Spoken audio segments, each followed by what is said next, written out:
Asinibingelele sinamukele ngaphansi kwe-YouTube channel uSiba lukaZulu. Kwisifundo sethu sanamhlanje sizobheka amagama amqondofana. Sizokhumbula ukuthi amagama amqondofana amagama asho okufanayo noma anikeza umqondo ofanayo.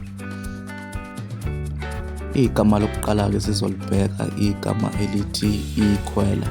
Igama elimqondofana naleli igama elithi ifiyo noma umlozi.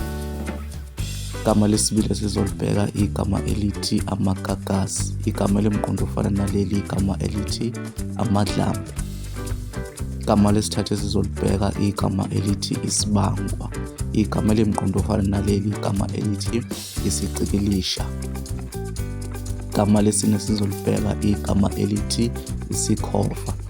Igama elimqondofana naleli igama elithi umandukulu. Igama lokugcina-ke sizolibheka igama elithi unembeza. Igama elimqondofana naleli igama elithi isazela. Asibonge ukuthi ingxenye yombukiso wethu namhlanje. Asiphinde sikunxenxe ukuthi usubscribe ngaphansi kwe-YouTube channel. Ushiye ukuphawula kwakho lapho kuma-comment. Uphinde ulike nevidiyo yethu namhlanje. Kuze kube ngokuzayo sivalelise.